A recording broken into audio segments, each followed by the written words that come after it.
Again, ladies and gentlemen, back again, and believe it or not, the little one behind me is still in the same spot where he left off last. I can't figure out this mirror. Who loves it? Who loves it? Sleepy time. Baby girl's asleep too, right across from me. Okay, well, welcome in. We're going to get into some 1 Samuel drama. Saul versus David versus Jonathan. Everybody up in arms at this point. Before we do, let's start out with a quote from St. Mark. And I added it here just because I think that will help. I forget, why I decided that. But yes. The quote of today is, "I see men as trees walking." This is from Mark chapter 8, verse 24. Interesting, right? It sounds as if I see men as trees walking. It sounds to me, reading it without any context, right? It sounds almost like somebody is suspicious or paranoid, right? Or fearful. But talking about the context, we will in a second. But this does sound like Saul. Okay, Saul is going through a dark night of the soul. He has an evil spirit cast upon him by the Lord. This evil spirit, or this, yes, it is an evil spirit, was cast upon him by the Lord to torment him, essentially. So he's very, I don't want to use the word mentally ill, but he's just kind of going insane inside him. He's trying to suppress his anger, but it's just not working out. He will immediately switch like a flip, and immediately flip like a switch and go ahead and go wild, essentially. This is what's going on, you guys. The context for this quote here is Jesus was healing, actually, a blind man. And as he was healing him, his vision was starting to appear. And the only thing that he could see, he's like, I see men as trees walking, right? So things were still a little bit fuzzy, a little bit blurry. And then Jesus continued to heal him until his vision was 100% restored and 100% renewed. So this is what's happening here in this situation. Although we're not dealing with a physical impairment on Saul, it is definitely a non-physical or spiritual impairment for Saul.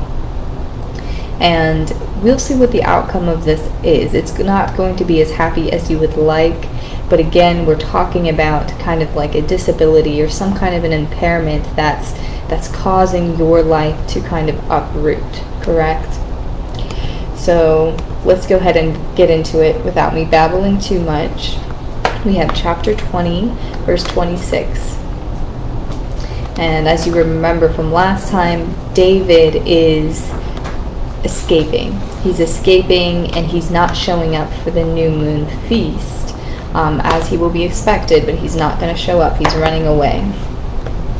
So Saul said nothing that day, for he thought, something must have happened to David to make him ceremonially unclean. Surely he is unclean.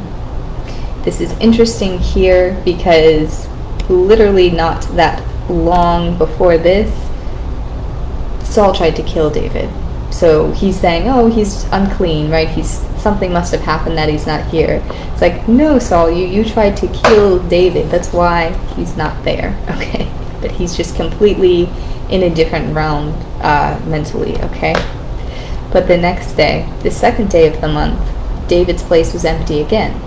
Then Saul said to his son, Jonathan, why hasn't the son of Jesse come to the meal, either yesterday or today? Saul's anger flared up at Jonathan, and he said to him, you son of a perverse and rebellious woman, don't I know that you have sided with the son of Jesse to your own shame and to the shame of the mother who bore you? Interesting again. As you remember, we kind of talked about David and Jonathan devising a plan, and David went ahead and told Jonathan, if he flares up and is angry, send me a signal to tell me to leave. So the signal was going to be the arrows that fell. Jonathan was going to shoot arrows by where he was hiding, and if he tells his servant to go fetch them beyond, then that means run. If he tells his servant to fetch them next to the target, that means you're fine. And Saul was being calm. So clearly after this response, Saul was not being calm whatsoever. He goes ahead and speaks out on the name of Jonathan's mother, or his wife. He calls her a perverse and rebellious woman. And then later in that same thought, he's like, you are a shame to the mother who bore you. So it's kind of interesting. I guess that kind of is an insult, but it just seems a little bit not how it's supposed to be structured there.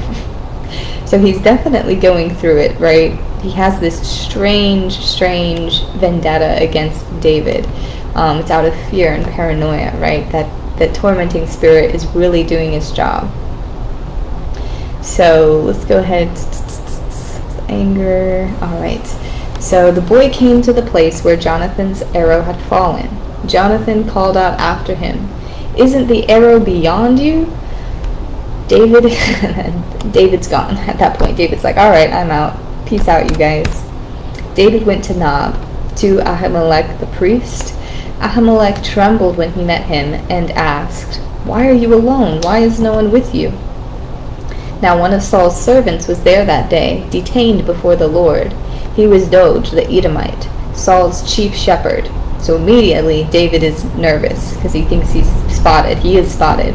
So David asked Ahimelek, "Don't you have a spear or a sword here? I haven't brought my sword or any other weapon because the king's mission was urgent." So he's lying to Ahimelek and saying, "Oh, the king sent me on a mission, and by the way, do you have any weapons that I can borrow?" Interesting enough, the weapon that was in this place of God where the priest was the sword that cut off Goliath's head. So he has now the sword that yeah, exactly. Anyways, David is moving around. He goes to another kingdom, and basically everybody noticed him right away, and they were like, "Oh, you're David, you're the one that killed Goliath." And so that made him nervous, so he started to pretend to go ahead and act insane so he can go just like leave, and so they would be like, "Okay, bye, go away." Anyways, David left Gath and he escaped to the cave of Adullam, where his brothers and his father's household heard about it. When his brothers and his father's households heard about it, they went to him there.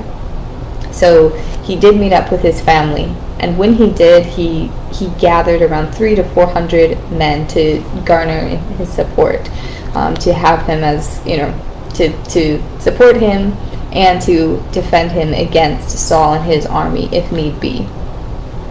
Now Saul heard that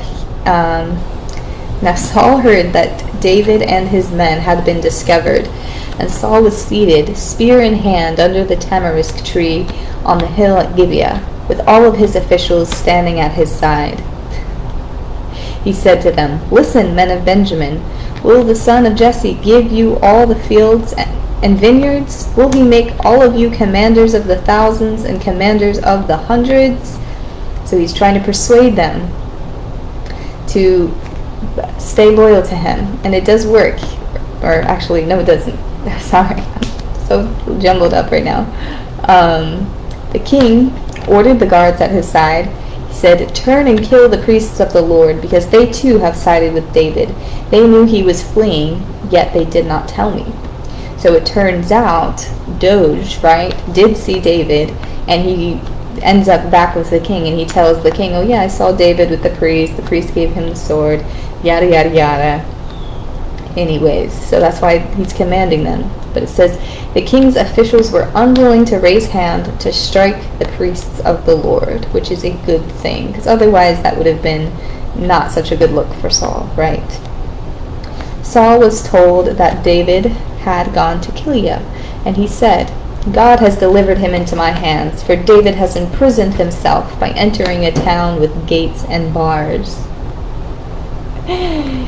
So it turns out that Keilah, the town, was under attack, and David actually went into the town to go ahead and defend the people. He went with his soldiers, right, his family and his community, about 300 to 400 men, So they were there already acting as kings and going ahead and defending the people. And then Saul, again, he's just on a different cloud, right? He's just saying, this is great. Now I have him. He's very, very maniacal in this section here. Really the whole book, too. Just loses it. Oh, goodness. Okay.